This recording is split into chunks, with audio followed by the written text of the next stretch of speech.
আসসালামু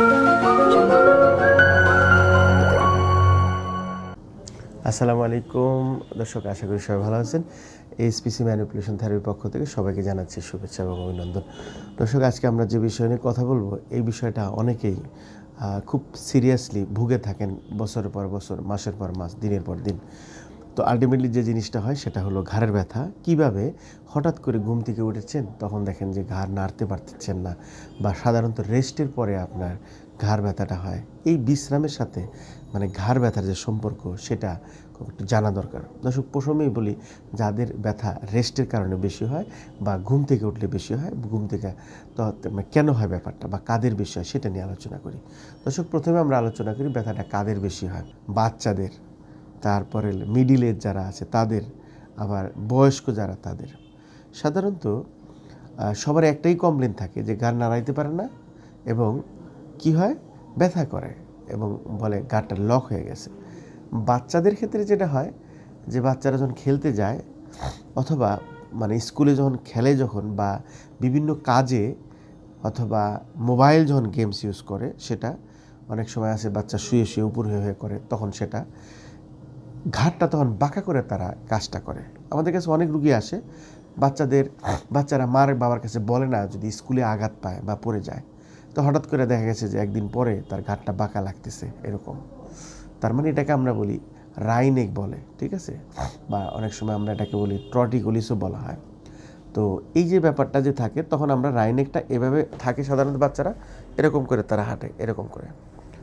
তো এটা যেটা হয় সাধারণত বাচ্চাদের, আমরা যেটা দেখেন এই যে স্টার্নোক্লিডোমাস্টার মাসলটা, দর্শক, এই যে এই মাসলটা টাইট হওয়ার পরে বা ক্র্যাম্পিং করার পরে বা টান লাগার পরে সাধারণত এই বাচ্চাদের ঘাড় ঘুরানটা অসুবিধা হয়।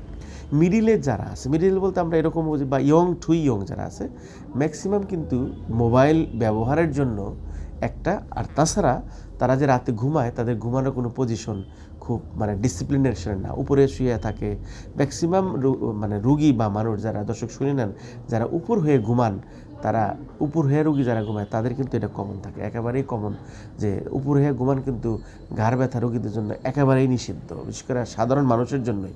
উপর হয়ে শোয়া না, শোয়া হতে হবে কাত হয়ে হতে হবে। এই তো যখন আমরা এই উপর হয়ে শুয়ে থাকে, তখন ঘাড়ের পজিশনটা মানে যে কার্ভেচারটাকে সেটা মেনটেন হয় না, বরঞ্চ উল্টোভাবে প্রেশার লাগে। আরেকটা হলো বয়স্ক যারা আছেন, যাদের হাড় ক্ষয়ের জন্য হয়, যেমন স্পন্ডোলাইটিস চেঞ্জের জন্য হয়, স্পেস কমে যাওয়ার জন্য হয়, হাড় বেড়ে যাওয়ার জন্য হয়, অনেক সময় ডিস্ক প্রোলাপস যারা আছে তারাও কিন্তু রেস্টের পরে আপনার ব্যথা বাড়ে। কারণ ডিস্ক প্রোলাপসে যারা আছে তাদের ডিস্কটা ইনজুর্ড থাকে, সেখানে যে ফ্লুইড থাকে সেই ফ্লুইডের মধ্যে এটা আরও অ্যাবজর্ব করে সারাউন্ডিং থেকে ইনজুর্ড ডিস্কটা এরকম ফুলে যায়, দেখেন এরকম ফুলে যায়, তখন সারাউন্ডিং এরিয়াতে প্রেশার পড়ে ব্যথাটা বেড়ে যায়। এরকম হলে দর্শক কী করবেন তাহলে যদি এরকম হয়? প্রথমে আমরা সাজেস্ট করি তাদেরই বেশি হয় যারা পজিশনটা মানে না। এর মধ্যে একটা উল্লেখযোগ্য হচ্ছে যে অনেকে পানি যদি কম খায় তাহলেও হয়। তাহলে দর্শক কী করবেন? এটা যদি হয় অবশ্যই দেরি না করে একজন চিকিৎসকের পরামর্শ নেবেন। যদি নিজে নিজে বাসায় কিছু করতে চান, তার মধ্যে উল্লেখযোগ্য হলো পানির পরিমাণটা বাড়িয়ে দেবেন দর্শক। তারপরে যে মাসেল বা যেদিকে ইনভলভ হয়েছে সেই মাসেল যে রিল্যাক্স করার যে ইস্যুটা, সেটা করবেন। তাহলে ইস্যুটা দুইটা। একটা হলো দর্শক, যদি আপনার ডান দিকে কাত হয়ে যায়, দেখেন কী করবেন। ডান দিকে কাত হয়ে গেলে আপনি ভাববেন যেদিকে কাত হয়ে যাচ্ছে ওই দিকের দুইটা মাসেল আপনারা রিলিজ করলে এটা নিজেই বাসায় বসে করতে পারেন। সে মনে করেন আমার ডান দিকে কাত হয়েছে, তখন ডান দিকে কাত হলে এই যে রগটা আছে, যেটাকে আমরা বললাম মাসেলটা, দেখেন এই যে এটা এরকম চিনটা ট্রাক করবেন, বামে যাবেন, দেখেন এটা জেগে উঠছে, তখন এটাকে প্রেশার দিয়ে আস্তে আস্তে এটাকে প্রেশার দিয়ে এনে হোল্ড করবেন। দেখেন ধরা গেছে, এই ধরছি, ডানে বামে, কিন্তু চিনটা ট্রাক থাকে, এই চিনটা ট্র্যাক করে বামে 1 2 3, আর এটা প্রেশার দিবেন। 2 নম্বর হলো স্ক্লিনিয়াস মাসেল বলে, যে ব্যাক অফ দ্য ইয়ার, এখানে মাস্টয়েড প্রসেস আছে, এখানে টিপ অফ থাম দিয়ে জাস্ট